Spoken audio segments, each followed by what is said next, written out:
আসসালামু আলাইকুম রহমতুল্লাহ। আমি আজকে মক্কা শরীফে দোয়া কবুলের স্থানসমূহ হাজিরের মহান হাজিদের জন্য যারা আমাদের সারা বিশ্ব থেকে বাংলাদেশ সহ হাজিরা গিয়েছেন তাদের সৌজন্যে এই দোয়াটা এই ভিডিওটা বক্ত করে দিলাম। তাদের সৌজন্যে এই ভিডিওটা নির্মাণ করলাম।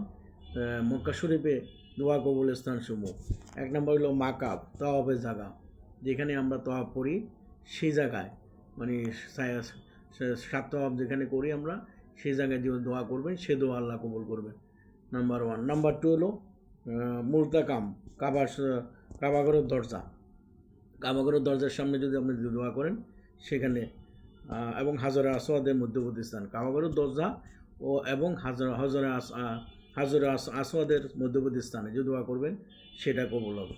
তারপরে মীরের হাতিমের মধ্যে আমরা যে দোয়া করব সে দোয়া কবুল হবে।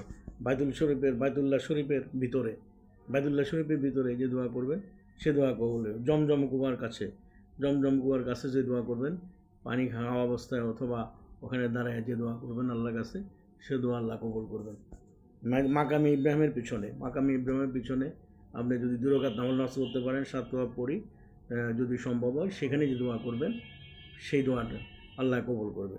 নাম্বার 7 হলো সাফা মারোয়ার পাহাড়গুলোর মধ্যবর্তী স্থানে, পাহাড়গুলোর দৌড়ানোর জায়গা, মানে সাফা মারোয়ার যেখানে দোয়া করবেন, 7 পা সাই করবেন, সে জায়গায় যে দোয়া করবেন আল্লাহ সে দোয়া কবুল করবেন ইনশাল্লাহ। 8 নম্বর হলো উপরোক্ত পাহাড়গুলোর মাঝামাঝি দৌড়ানোর জায়গা, সাফা মারোয়ার দৌড়ানোর জায়গাটা। একটা হলো 7 নম্বর হলো সাফা মারোয়া পাহাড়গুলোর উপরে, মানে সাফা মারোয়া পাহাড়ের উপরে অথবা 8 নম্বর হলো সাফা মারোয়া দৌড়ানোর জায়গা।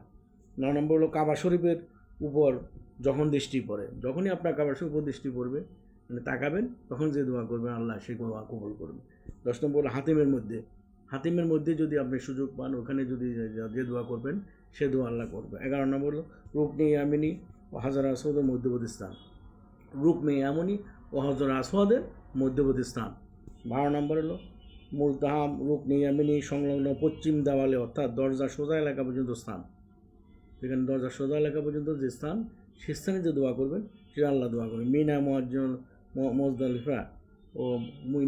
মোজদালিফায় ও বড় জামানা ময়দানে মিনা, মোজদালিফায় ময়দানে, আরাফাতের ময়দানে, জাবলে রহমতের ওখানে, 14 নম্বর জাবলে রহমত, 15 নম্বর হলো মুজদালিফা ময়দানে কঙ্কর নিক্ষেপ করবেন যেখানে শয়তানের, সেই জায়গায় যে দোয়া করবেন সে দোয়া আল্লাহ কবুল করবে।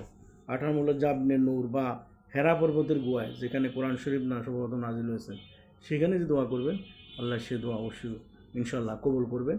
জবলে সাগর অথবা শাওর, জবলে শাওর ও শাওর পর্বতের গুহায়, হিজরতের সময় আবু বকর রাদিয়াল্লাহু আনহু নবী করিম সাল্লাল্লাহু আলাইহি ওয়াসাল্লাম যেখানে 3 দিন ছিলেন, ওই গুহায় যে 3 দিন ছিলেন, যে রাসূলুল্লাহ সাল্লাল্লাহু আলাইহি ওয়াসাল্লাম আবু বকর সাল্লাম একটু বললেন, ইয়া রাসূলুল্লাহ আমরা তো 2 জন। আল্লাহ রাসূল বলেন, না আমরা 2 জন না, আমরা 3 জন, কারণ আল্লাহ আমাদের সাথে আছেন। ওই গুহার মাঝে যে দোয়া করবেন সেটা আল্লাহ ওই দোয়া কবুল করবেন। মসজিদুল মাওয়ামিদুল নবী, মোহাম্মদ সাল্লাল্লাহু আলাইহি ওয়াসাল্লাম এর জন্মস্থান, যেখানে মোহাম্মদ সাল্লাম জন্মস্থান, সে জায়গায় আল্লাহ যে দোয়া করবেন সে দোয়া করবেন। দারে আরকাম, যেখানে হযরত ওমর রাদিয়াল্লাহু আনহু ইসলাম গ্রহণ করেন, সেই জায়গায় যে দোয়া করবেন সে দোয়া কবুল করবে। মোটামুটি 20-21টা জায়গার কথা বলছে মক্কা শরীফে, সেখানে যে জায়গায় দোয়া করবেন, মক্কা, মদিনা, মিনা, আরফা, যে জায়গাগুলো ইম্পর্টেন্ট স্থান, সেই জায়গাগুলোতে আমরা যে দোয়া করবেন, খাস দিলে আল্লাহর কাছে 2 ফোঁটা চোখের পানি ফেলে যে দোয়া করেন, ইনশাল্লাহ আল্লাহ আপনার আকুতি বুঝতে পারবে এবং সে দোয়া আল্লাহ কবুল করবেন। সুতরাং আমরা দোয়া করি, হাজিরা যখন এত কষ্ট, মানে ত্যাগ স্বীকার করে গিয়েছেন, সে সারা বিশ্ব থেকে মুসলিম জান্নাত আল্লাহর কাছে হাজিরা দিতে, আমার রসুলের রোজা মোবারকে সালাম দিতে, আসসালামু আলাইকুম রাসূলুল্লাহ ইয়া হাবিবাল্লাহ।